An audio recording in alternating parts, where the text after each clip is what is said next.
I actually started writing a play about Jesus. The more I read about Jesus, the more I got challenged and interested in Paul, because somehow Paul seemed to be very modern. He is not approaching this as a faith narrative. He is not approaching this as a believer, but he is very much approaching it as an admirer of Paul, an admirer of Jesus. It's not a perspective that we consider most often. Again, from my background, I was raised around a lot of theology, but there was also kind of the spiritual/emotional story that once Christ was resurrected, then he changed the world, and Christianity as an institution sort of fell into place.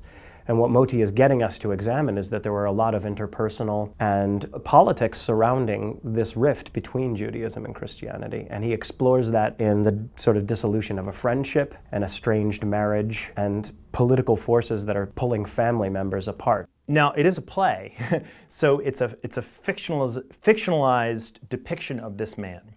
And I think that the character is sort of an amalgamation of the history, Moti Lerner's fiction of this person, and myself, right? There are many different point of views, and that Paul and Paulus and Moti's Paulus are all different ways into this story, this history, and also this parable of the beginning of Christianity. Paul's struggle for universalism was perhaps the main element that I got connected to. Suddenly I understood that there's a man that has such a radical and progressive understanding of the world around him that we haven't achieved until today. We haven't achieved the universalism that he was preaching for. I find the play to be kind of a love letter to that period of history and the conversations and the debates that were taking place and the discourse that surrounded early Christianity. I'm not preoccupied with the controversy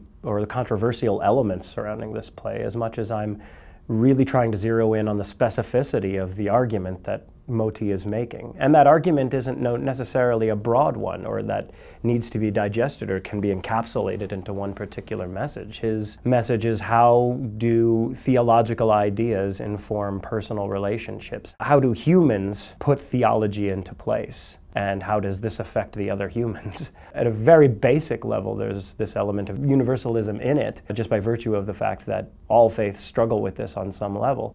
I think it's probably important that everybody questions their own faith. In anything, whether you're a humanist or whatever you are. When we think about the core questions this play asks, that's one of them. What is the nature of faith? What is the nature of religiosity? What does it mean to be religious? Suspend all presumptions about how it should turn out and become someone who just is empty and open to however it happens.